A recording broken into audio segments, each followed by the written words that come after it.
My dear brothers and sisters, the history of the Church of Jesus Christ of Latter-day Saints in this dispensation is resplendent with divine experiences that demonstrate how the Lord has guided His church. There is one decade in our history, however, that stands strikingly supreme above any other, the decade from 1820 to 1830, beginning with the prophet Joseph Smith's experience in the Sacred Grove in the spring of 1820, when he saw God the Father and Jesus Christ, and continuing until April 6, 1830. That decade is like any other. Consider these remarkable events. The young prophet conversed with the angel Moroni, translated the gold plates, and published the Book of Mormon. It was he through which the Aaronic and Melchizedek priesthood were restored. And then he organized the church. Oliver Cowdery described that era well. These were days never to be forgotten. Miraculous events have continued to this very day. May I be so bold as to suggest that this year we have commenced a decade that may prove to be as momentous as any that has followed that unparalleled founding decade 2 centuries ago. Let me explain. Between now 2024 and 2034, we will experience the seminal events that will result in extraordinary opportunities to serve, to unite with members and friends, and to introduce the Church of Jesus Christ of Latter-day Saints to more people than ever before. We just witnessed a truly historic moment as we celebrated with tens of millions the 100th birthday of President Russell M. Nelson.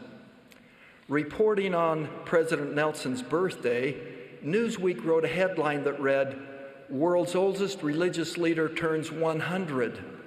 They then listed the 10 oldest faith leaders, with President Nelson first on a list that included Pope Francis and Dalai Lama. This statement from the New York Times article represents the spirit of much of the international coverage. Quote, "In a presidential election cycle that has prompted soul-searching about aging and leadership, Mr. Nelson's milestone suggests that, at least in his church, a triple-digit birthday does not merit much hand-wringing. He remains a popular figure among church members who view their president not just as an executive, but as a prophet, seer, and revelator." How grateful we are that President Nelson's landmark birthday gave us an opportunity to introduce a global audience to a prophet of God, a celebration never to be forgotten.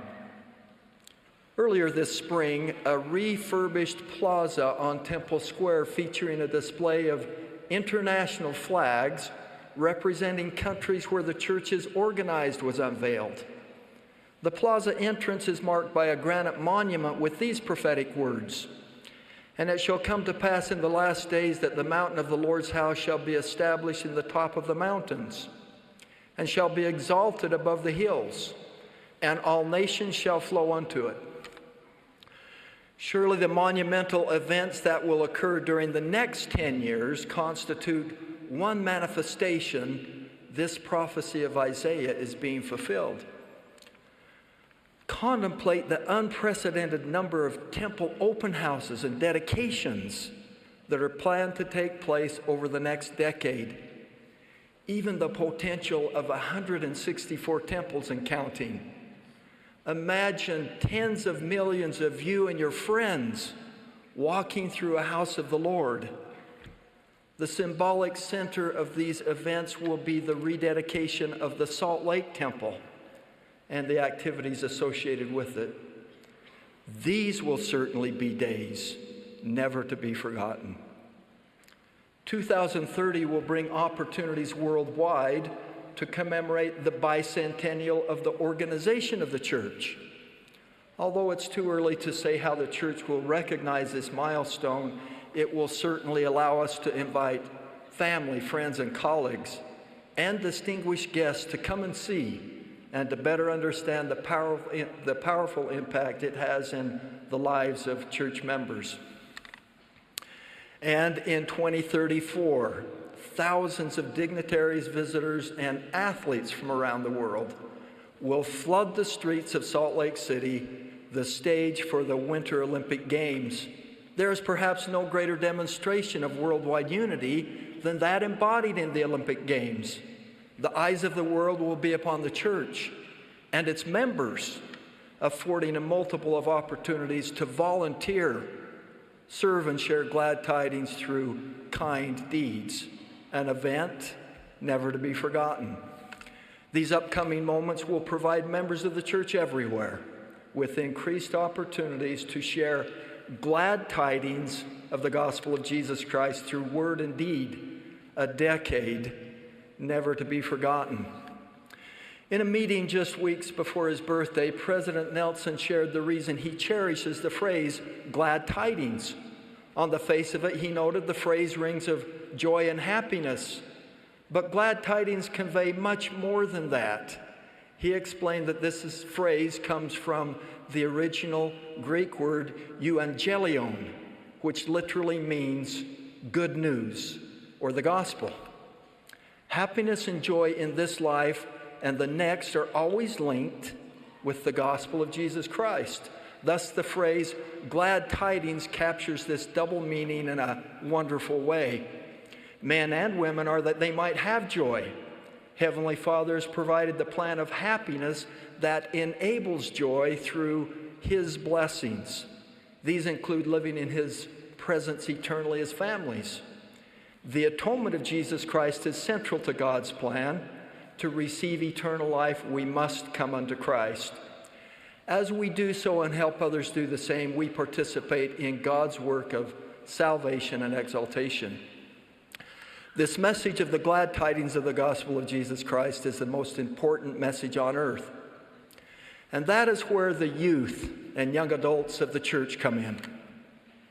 Now, while this upcoming decade may be filled with days never to be forgotten for every member of the church, this especially can be true for the rising generation. You are here on earth now because you were selected to be here now. You have the strength and the capacity to be disciples of Christ in an unprecedented way. President George Q. Cannon taught, God has reserved spirits for this dispensation who have the courage and determination to face the world and all the powers of the evil one, and to build up the Zion of our God, fearless of all consequences. To that end, I wish to speak to you of the rising generation, to invite you to imagine how exciting this next decade, one never to be forgotten, can be for you. I offer simple words of counsel and encouragement that may empower you during this coming decade. Like many of you, I have a smartphone that on occasion, without any prompt, pulls together a reel of photos showing what I was doing on a certain day. It is always surprising to see how much things have changed for me and my family in just a few years. Picture your photos. Your phone will serve up 10 years from now. You may see yourself graduating from high school or college, receiving your endowment, going on a mission, getting married, and having your first child. For you personally, this will be a decade never to be forgotten. But it will be doubly so if you actively strive to become a light unto the world of how the glad tidings of the gospel of Jesus Christ can enrich and enhance not only your lives, but those of your family, friends, and social media followers. You may be wondering how to do this. Prophets of God has taught us this is done through 4 simple activities referred to as divinely appointed responsibilities. First, living the gospel of Jesus Christ. Second, caring for those in need. Third, inviting all to receive the gospel. And fourth, uniting families for eternity. Remarkably, each can be done in the most normal and natural ways. I promise this will be a decade never to be forgotten for you if you embrace these divinely appointed responsibilities. Let's consider what this might entail. First, live the gospel of Jesus Christ. Study the words of the prophets and learn to love your Heavenly Father. Incline your hearts to Him and strive to walk in His way. Be lifted by the covenant confidence that Elder Ulysses Suarez has described. This confidence comes from making covenants to follow Jesus Christ, knowing that the Savior will in turn strengthen and support you. Let your friends see the joy you feel in living the gospel, and you will be the best gospel message they ever receive. Second, reach out in compassion to care for those in need. Your generation is unusually mindful of the less fortunate. Whenever disaster strikes and church members rush to help clear away debris and comfort the afflicted, it seems the majority wearing Helping Hands t-shirts are teenagers and 20-somethings. It is in your nature to bear one another's burdens and to comfort those that stand in need of comfort.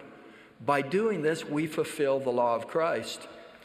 Evan, a young primary age boy, decided to spend his summer vacation from school gathering supplies for peanut butter and jelly sandwiches to donate to his local food bank.